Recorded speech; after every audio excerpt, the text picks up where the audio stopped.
고린도후서 5장 17절을 보겠습니다. 고린도후서 5장 17절입니다. 제가 읽겠습니다. 누구든지 그리스도 안에 있으면 그는 새로운 피조물입니다. 옛것은 지나갔습니다. 보십시오. 새 것이 되었습니다. 지금 우리가 이제 성경, 기도, 교회, 이제 공동체죠. 그리고 실천이라는 제목으로 연속 설교를 하고 있습니다. 그동안 3번 했고, 오늘이 4번째, 이제 마지막입니다. 여러 번 이야기했듯이 성숙한 신앙, 건강한 신앙은 하나님의 말씀, 그리고 기도, 교회, 공동체라는 이 3가지가 균형 있게 자리 잡고 작동이 되는 것으로 이제 가능하다라는 이야기 여러 번 했습니다. 그게 신자 개개인이든지 교회 공동체이든지 간에 성경, 기도, 공동체라는 이 3가지 요소가 균형 있게 작동될 때 우리가 이제 건강하다라고 볼 수 있습니다.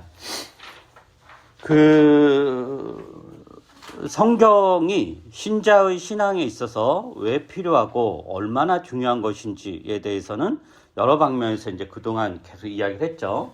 반복하기도 하고 또 새롭게 이야기했는데, 좀 간단하게 또 하나 말씀을 드리면은 성경이 왜 중요하냐, 왜 우리에게 필요하냐 그랬을 때 우리는 이제 하나님을 믿죠. 교회를 다닌다는 거는 이제 하나님을 믿는다는 거잖아요. 하나님 믿으니까 다니는 거죠. 그런데 이제 많은 경우 하나님을 믿는다라고 했을 때 믿음의 대상인 하나님이 어떤 분이신가에 대한 관심보다는 그 대상을 믿는 나의 믿음에 더 관심을 갖죠. 나의 믿음. 즉 하나님을 믿는다. 하나님 믿는다. 그러니까 하나님을 믿는다. 이 2가지 단어로 이루어졌잖아요. 하나님을 믿는다라고 했을 때 핵심이 하나님이 아니라 믿는다. 즉 믿음이 이제 핵심이다라는 거죠. 그러다 보니까 믿는 대상인 하나님이 어떤 분인가에 대해서 다 제각각 자기 욕망과 지식대로 상상을 하고 만들어냅니다. 보통 내가 하나님을 믿는다 그랬을 때 그 핵심이 믿는다이기 때문에 내가 믿는 대상인 하나님은 그냥 내 상상과 내 욕심과 내 욕망과 내 욕구에 따라서 상정하고 만들어내는 것.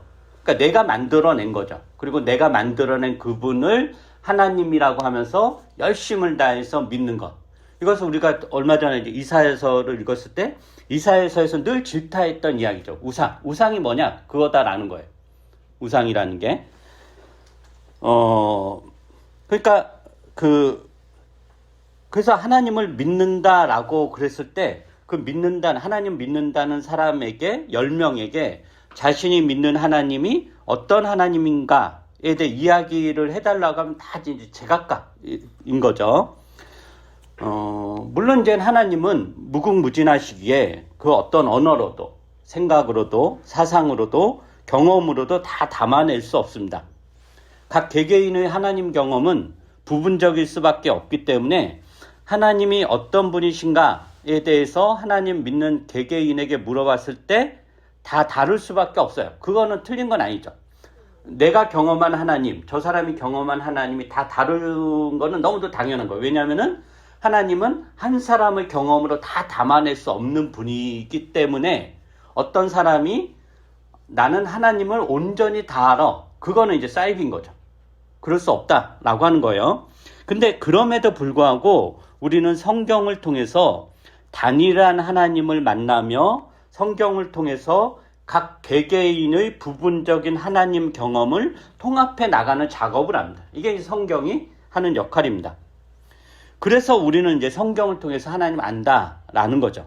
하나님이 어떤 분이신지, 무엇을 하셨는지, 또 무엇을 하실 것인지, 그의 백성들과 어떻게 관계를 맺어 나가며 이 역사와 이 우주와 이 세상에 대해서 어떤 태도를 지니고 어떤 관심을 가지고 어떻게 경영하시는지를 성경을 통해서 알 수 있습니다. 물론 그것조차도 부분적이고 희미한 지식이고 언제나 변할 수 있는 불완전한 지식이지만 그럼에도 불구하고 성경은 우리가 하나님을 알아갈 수 있는 최선의 방법이자 도구입니다.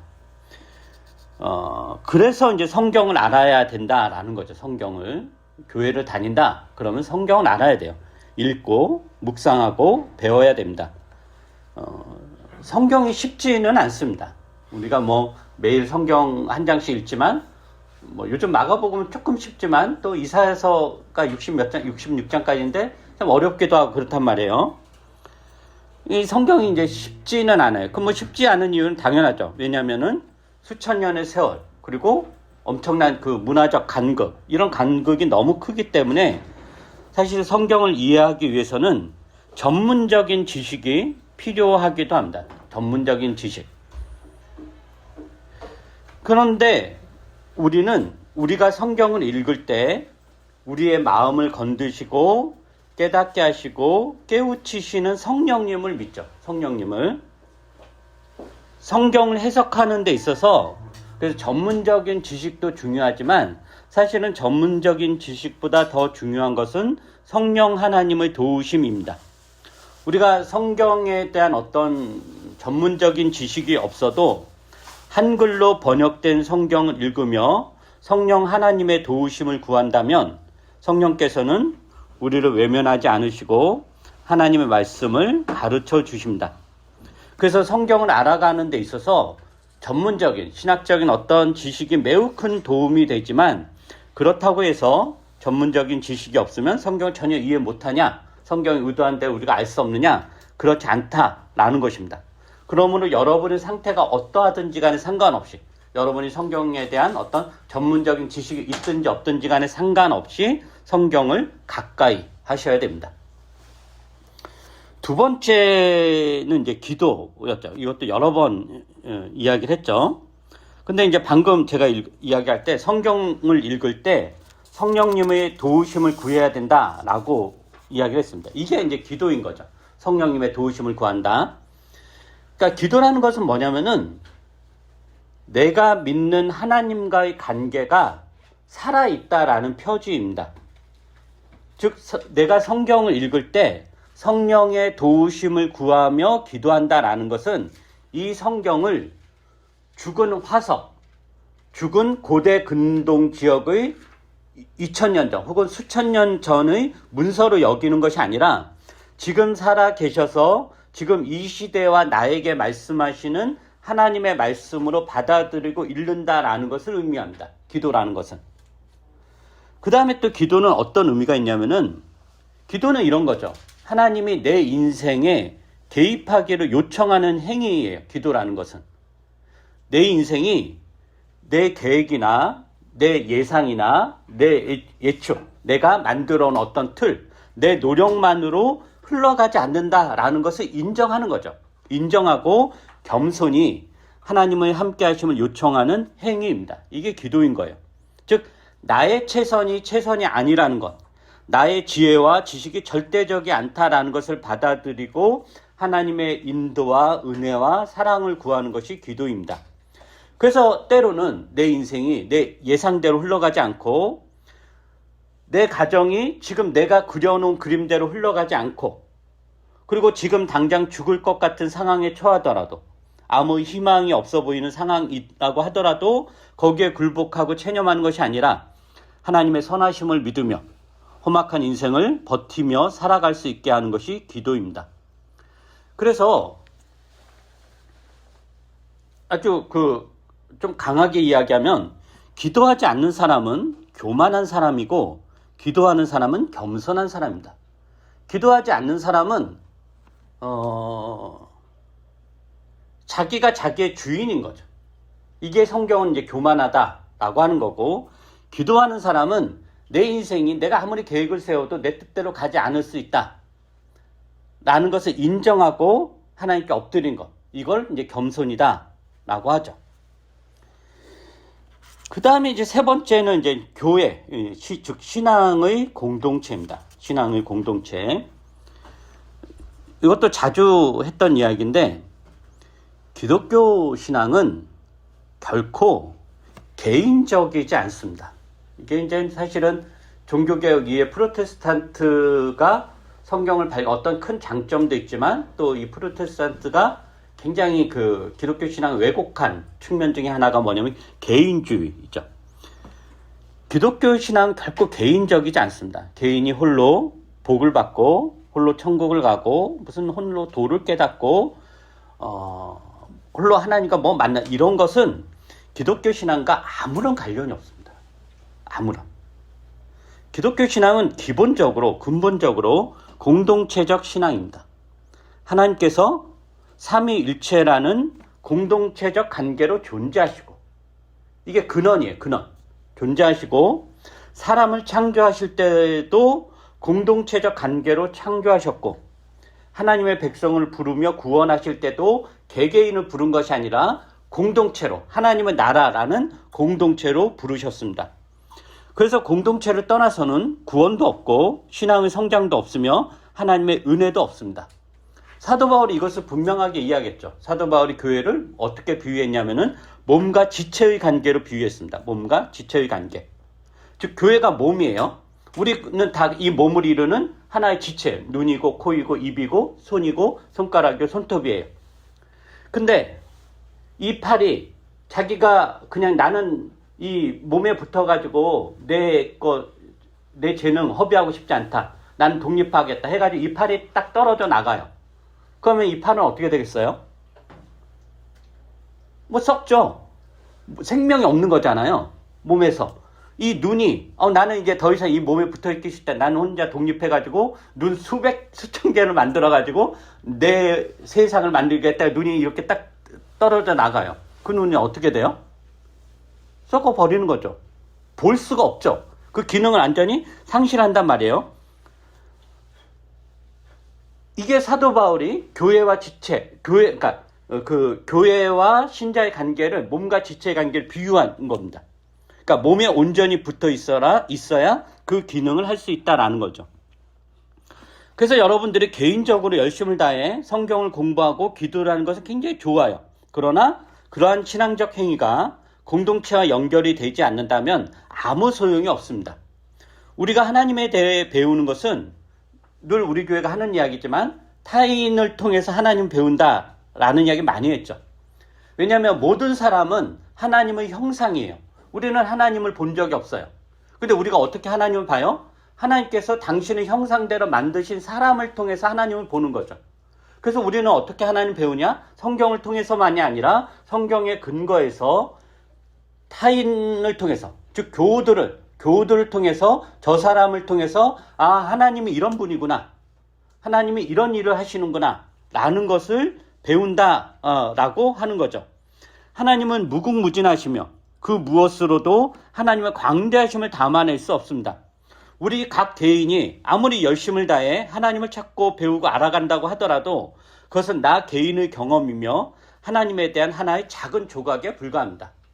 저도 제가 경험한 하나님, 내가 아는 하나님은 아주 작은 거지 그게 하나님의 전부가 아닙니다. 여러분도 다 마찬가지고 내가 하나님에 대해 모든 걸 안다 라고 하는 사람은 한 사람 있죠. 여러 사람, 그러니까 대표적 이만희, 자기가 하나님이잖아요. 이단의 가장 큰 특징은 뭐냐면은 그 교주가 혹은 몇몇 그룹이 하나님을 온전히 자기가 담아내고 있다라고 발설하는 거죠. 그거는 수천 명이 모여도, 그런 집단 수천 명이 모여도 공동체가 아니다라는 겁니다. 공동체, 성경에서 이야기하는 공동체는 뭐냐면은 각자, 그게 목사든 장로든 집사든 평시든 상관없이 각자 하나님에 대한 작은 조각을 가지고 있고 그 조각이 모이고 그 조각을 펼쳐놓으며 이야기를 할 때 우리의 하나님 경험은 온전해지고 풍성해진다라는 거죠. 그래서 나만의 경험으로 하나님을 아는 것이 아니라 수많은 타인의 경험을 통해서 하나님을 알아가는 것. 그래서 이 공동체가 더 나아가서 교회로만 국한되는 것이 아니라 점점 세상으로 확장되어 가는 것. 이게 신앙의 핵심입니다. 그렇다면 이런 마음을 가질 때 우리가 타인을 어떻게 대하게 되죠? 타인을 하나님을 담지한 사람으로, 하나님을 품은 사람으로 대하게 되죠. 우리가 하나님을 품은 사람을 그러면 함부로 대하나요? 함부로 착취할 수 있나요? 그럴 수 없죠. 내가 하나님을 배울 수 있는 사람으로 귀하게 대하게 된다라는 거죠. 교회가 그러해야 됩니다.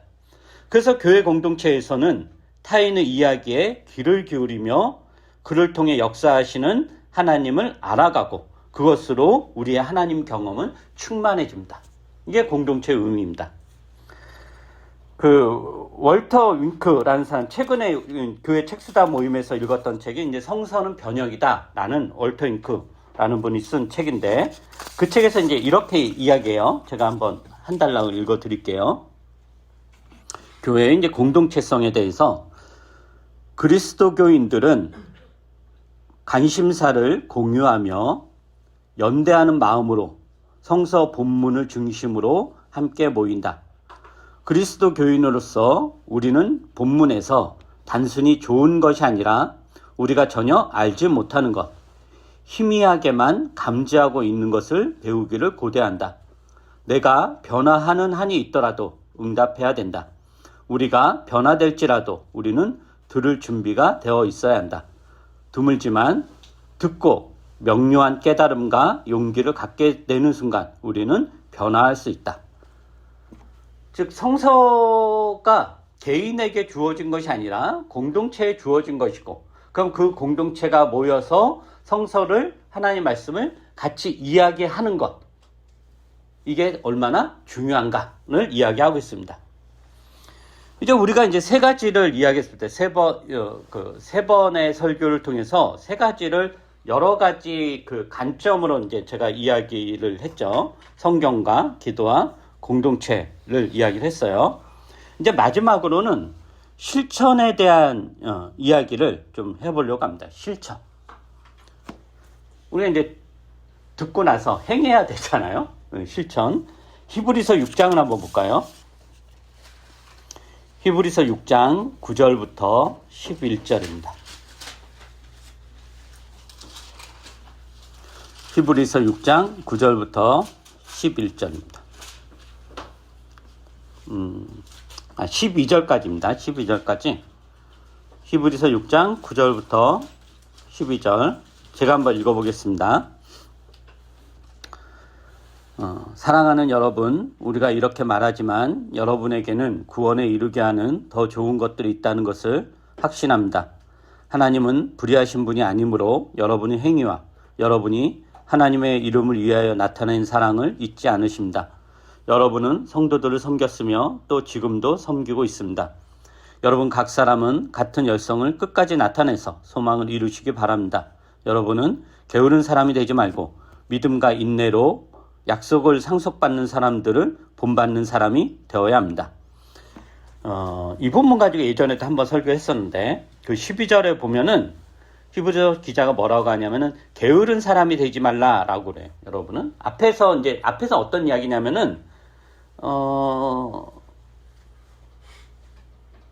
그 신앙의 어떤 성숙, 하나님의 은혜를 받는 것, 이런 여러 가지 이야기를 하면서 이제 게으른 사람이 되지 말라라고 하는데, 이 말은 뭐냐면은 성장이나 성숙, 자라가는 것은 시간이 지난다고 저절로 이루어지는 것은 아니다라는 뜻입니다. 히브리서 기자가 히브리서 교회, 그러니까 히브리 공동체에 계속 질책했던 것은 이미 그러니까 다른 본문을 보면 너희가 이미 지금은 시간적으로만 따지면은 단단한 것을 먹고 기초적인 것을 벗어나서 단단한 것을 먹고 신앙의 어떤 성숙한 경지에 이미 들어갔어야 되는데, 이 오랜 세월에도 불구하고 여전히 그 어린 수준에 머물러 있다라는 것을 계속 질책을 해요. 그러면서 결국 자라난다라는 것은 시간이 자동적으로 만들어주는 것이 아니라 그 시간 속에서 부단한 노력과 열심, 즉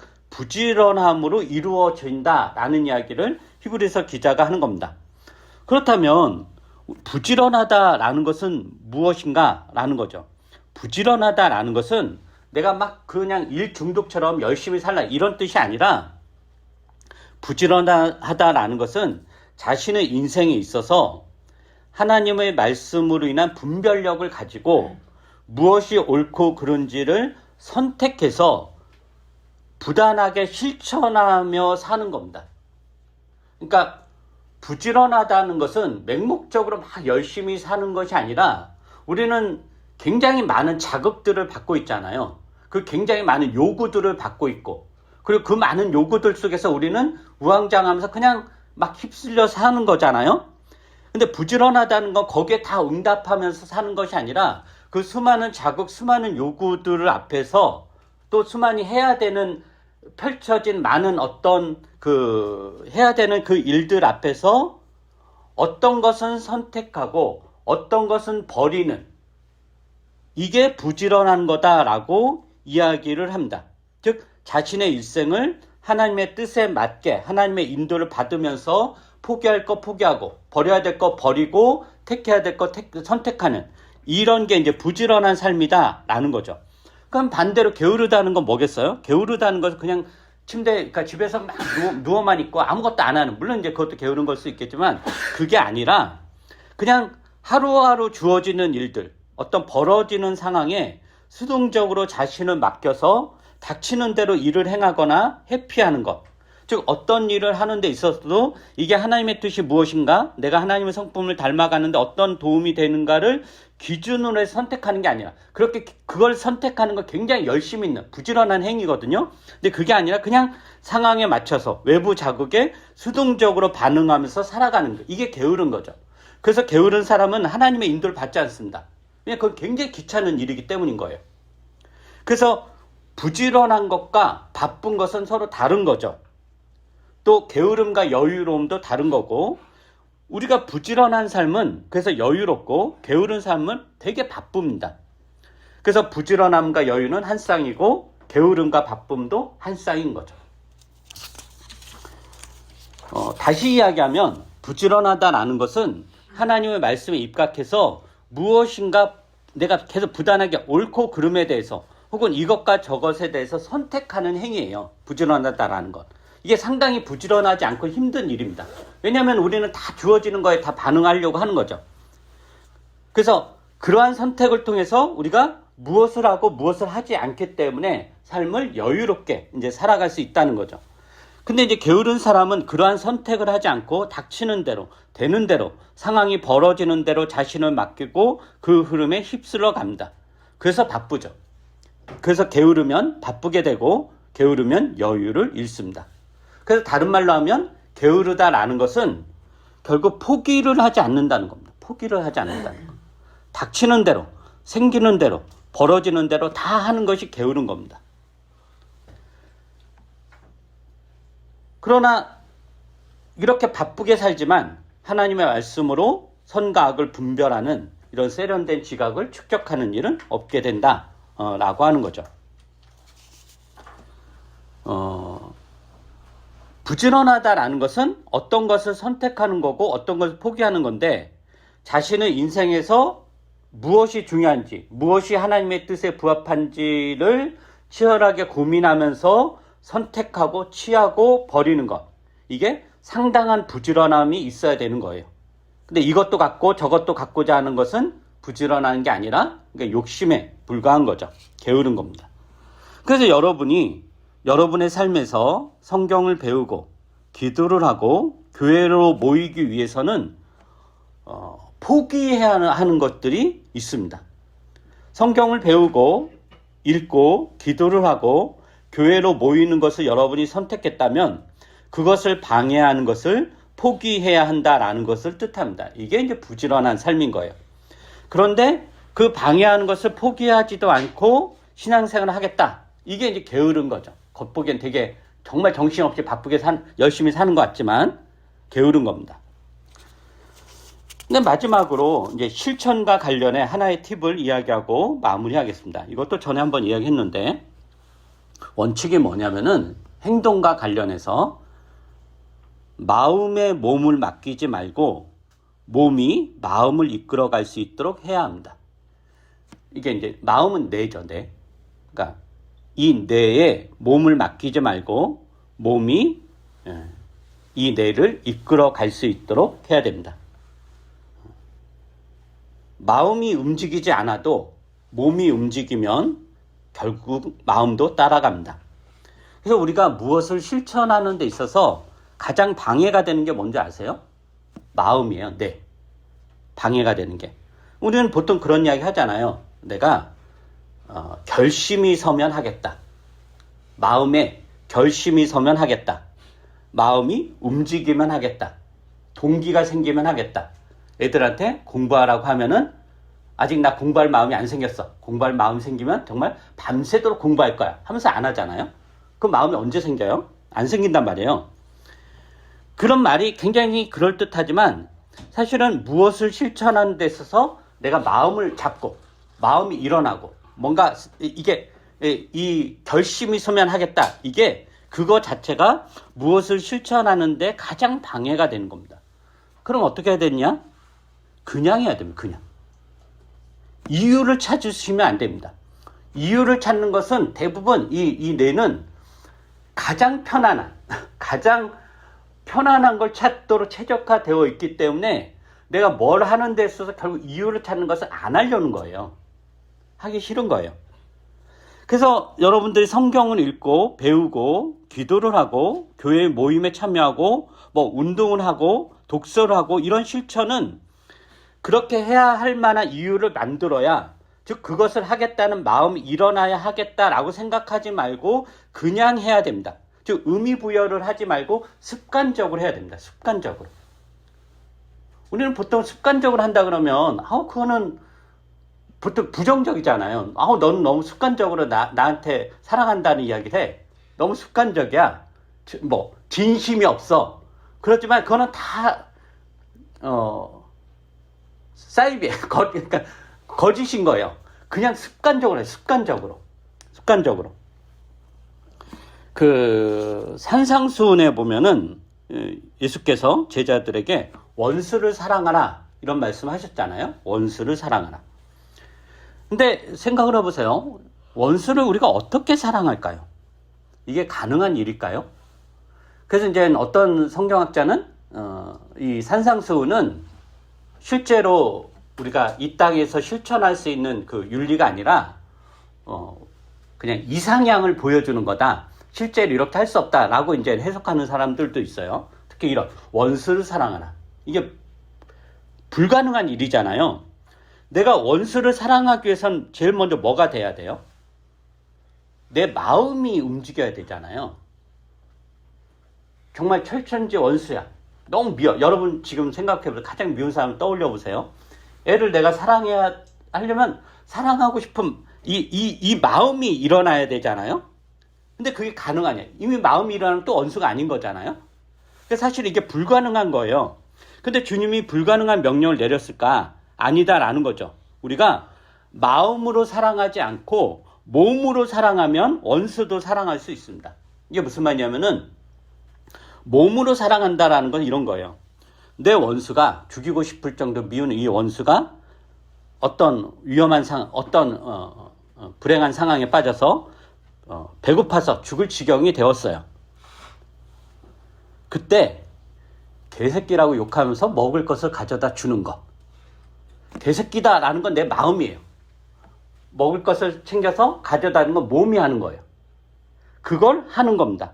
내 마음은 여전히 원수를 미워하고 싫어하고 분노가 치밀어 오르지만 그냥 그 마음이 변화될 때까지 기다리는 것이 아니라 그냥 그 마음 가지고 있는 그 상태로 저 굶어 죽어가는 원수에게 그냥 먹을 거 확 던져주는 것. 이게 원수를 사랑하는 겁니다. 욕을 하면서 화를 터뜨리면서 먹을 것을 가져다 주는 것. 이런 방식으로 원수를 사랑하는 겁니다. 그리고 그게 반복되면 그 몸이 하는 거잖아요. 그렇게 반복되면 마음이 변합니다. 부부라 이런 커플 사이에 싸우면 어떻게 화해를 해요? 화해할 마음이 생길 때까지 기다리다 보면 오래 걸리고 마음속에 오해도 많이 생각이 온갖 소설을 다 쓰죠. 그래서 결국 이제 그럴 정도도 아니었는데 이제 끝나는 경우도 많죠. 그래서 그것도 화해하고 싶은 마음이 전혀 안 들어도 그냥 손을 잡으면, 그냥 안아주면, 속에서는 막 열불이 나고 마음 막 죽이고 싶지만 그냥 이 몸으로 미소를 한번 지어주면 그걸 계속 하다 보면 마음이 움직입니다. 이게 어렵죠. 근데 마음이 변하는 것보다는 쉬워요. 마음이 변할 때까지 변하고 나서야 내가 하겠다는 것보다는 쉽습니다. 그리고 이게 실제적이기도 합니다. 그러니까 실천이란 뭐냐? 몸이 마음을 따라가는 것이 아니라 마음이 몸을 따라오게 하는 게 실천입니다. 이런 맥락에서 여러분이 신앙의 실천주를 해 주시기 바랍니다. 4번에 걸쳐서 성경, 기도, 교회 공동체, 실천이라는 제목으로 설교를 했는데 우리 교회가 올 한 해는 이 삼각 의자의 세 다리처럼 성경과 기도와 교회 공동체 균형이 활발하게 이루어지기를 바라고, 그러기 위해서 여러분 각자 신앙의 실천들을 여러분의 그 상황에, 여러분의 어떤 그 맥락에 맞게 해 주시기를 부탁드립니다. 기도하겠습니다.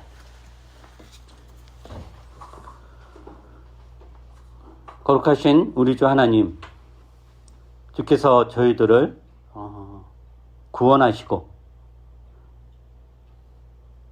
교회 공동체로 불러 모으사 이곳에서 하나님 나라를 경험하게 하시고 하나님을 알아가게 하십니다. 나 홀로 하나님을 알아가는 것이 아니라, 나 혼자의 연구로 하나님을 알아가는 것이 아니라 다른 교우들과의 교제를 통해서, 그들과의 사귐을 통해서 우리가 하나님을 알아가고 하나님에 대한 경험이 더 풍성해집니다. 우리가 올해를 이제 시작하면서 우리 신앙들을 돌아보고 어떻게 살아야 될 것인가, 어떻게 하나님 백성으로 살아야 될 것인가를 고민할 때 이러한 하나님의 말씀과 기도와 또 교회 공동체가 같이 어우러져서 하모니를 이루어서 우리가 성숙하고 건강한 신자로 자라갈 수 있도록 은혜를 베풀어 주시옵소서. 이것과 관련해서 각자 실천해야 될 것들이 있을 텐데 그러한 실천들을 잘 해나갈 수 있도록 도와주시옵소서. 마음에 몸을 맡기지 말게 해주시고 마음이 몸을 따라올 수 있도록 이 실천들을 부단히 올해 한 해는 할 수 있도록 은혜를 베풀어 주시옵소서. 감사드리며 예수님 이름으로 기도합니다. 아멘.